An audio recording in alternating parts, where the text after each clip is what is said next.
Hai sahabat, selamat datang di channel Aski Movie.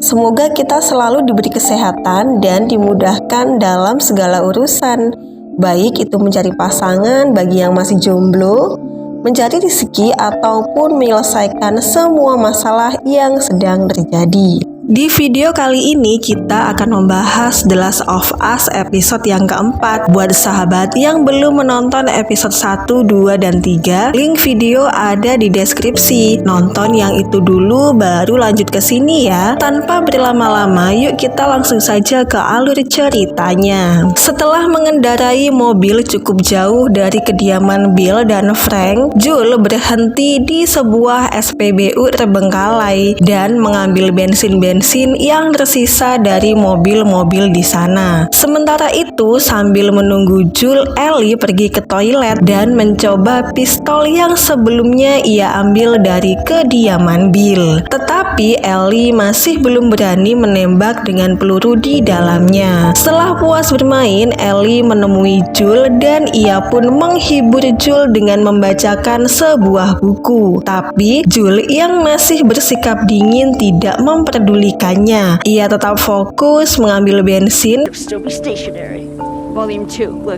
dan mereka pun melanjutkan perjalanan untuk mencari adik Joel yaitu Tommy ke Wyoming. Di kursi belakang, Ellie melihat barang-barang milik Joel dan menemukan sebuah kaset lagu tahun 50-an. Dia pun memberikannya kepada Joel lalu memutar kaset tersebut dan menikmati lagunya meskipun lagu tersebut dirilis jauh sebelum ia dilahirkan. Sambil mendengarkan lagu, mereka berdua melihat keadaan sekitar di mana manusia telah kalah dengan kekuatan alam yaitu wabah jamur Ophiocordyceps. Tempat-tempat terbengkalai, mobil-mobil berserakan ditutupi lumut. Namun hewan-hewan masih bisa hidup dengan damai. Berbeda dengan Joel yang sudah terbiasa dengan kondisi itu, Ellie hanya bisa terdiam melihat semua pemandangan tragis di sepanjang jalan. Setelah berkendara cukup jauh, Joel pun memutuskan untuk beristirahat dan bermalam di tengah hutan. Joel pun menyiapkan makanan kaleng dari Bill untuknya dan juga Ellie. Saat makan, mereka sudah terlihat mulai akrab.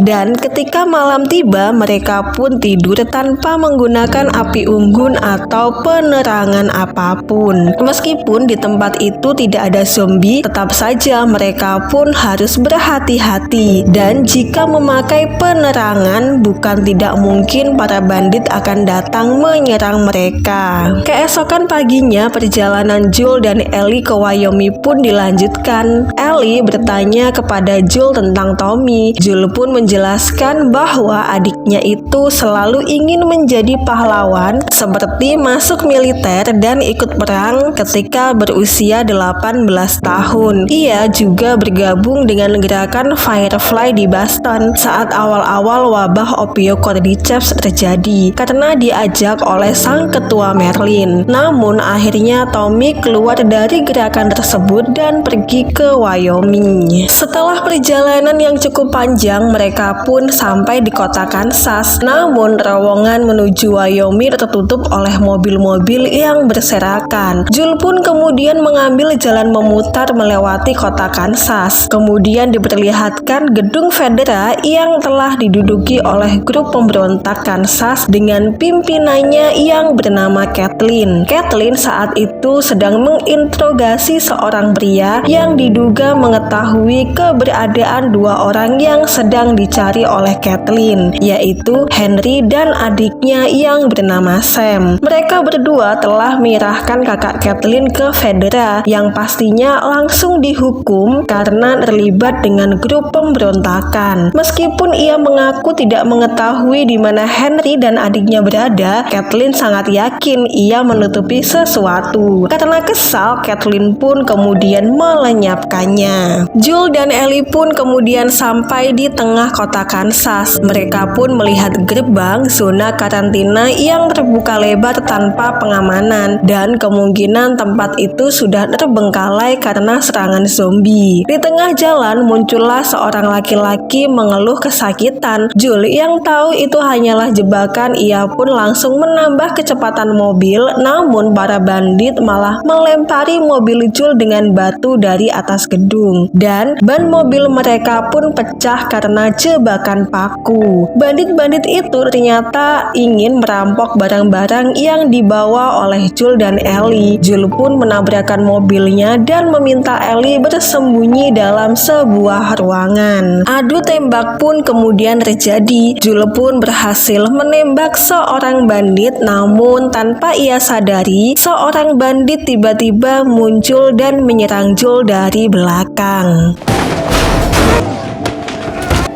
Melihat Jul dalam bahaya, Ellie pun memberanikan diri keluar dari ruangan untuk menyelamatkan Jul dan menggunakan pistolnya untuk menembak bandit tersebut. Jul pun akhirnya selamat dan bandit tersebut meminta maaf serta membujuk Ellie untuk tidak melenyapkannya dan meminta untuk diantarkan kepada ibunya. Melihat Ellie memegang pistol, Jul pun kemudian langsung mengambilnya dan meminta Ellie untuk kembali bersembunyi karena Jul tak ingin Ellie melihatnya melenyapkan bandit tersebut. Ellie dan Jul kemudian keluar dari pintu belakang dan sempat melihat beberapa mobil yang melintas. Mereka berdua berencana melihat kondisi sekitar dengan naik ke atas gedung tertinggi. Mereka pun bersembunyi di sebuah toko yang semua kacanya ditutupi koran. Jul pun meminta maaf atas kejadian tadi kepada Ellie. Karena di usianya yang sangat kecil, Ellie tidak seharusnya menggunakan pistol. Namun ternyata itu bukan pertama kalinya Ellie menggunakan pistol. Karena sebelumnya di sekolah zona karantina di Boston, ia pernah menggunakannya. Jul pun kemudian mengembalikan pistolnya dan mengajari Ellie bagaimana cara menggunakannya dengan benar. Tak lama kemudian, letnan grup pemberontak yaitu Ferry memberitahu Kathleen bahwa telah ditemukan 3 mayat yang ternyata adalah anggota mereka. Kathleen pun beranggapan bahwa yang melenyapkan 3 anggotanya adalah Henry. Ia pun meminta semua anggota untuk menangkap Henry dan semua komplotannya.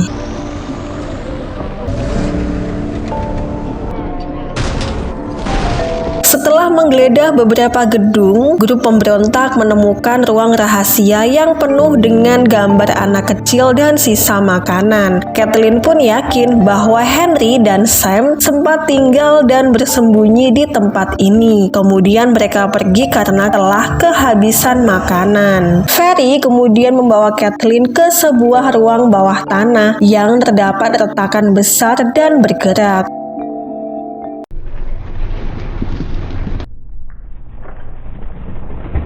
Entah apa yang menimbulkan retakan itu bergerak, mungkinkah itu zombie yang lebih besar atau yang lainnya? Mimin juga belum tahu ya, kita tunggu saja jawabannya di episode kelima. Kathleen meminta Ferry untuk tutup mulut masalah retakan tadi dan tetap fokus pada pencarian Henry dan juga Sam agar tidak terjadi kepanikan massal. Saat mobil para pemberontak sudah tidak terdengar, Jul dan Ellie pun melanjutkan perjalanan menaiki tangga hingga lantai 45 untuk menuju gedung yang paling tinggi. Namun saat sampai di lantai 33, mereka pun berhenti karena kelelahan, apalagi Jul yang usianya sudah 56 tahun.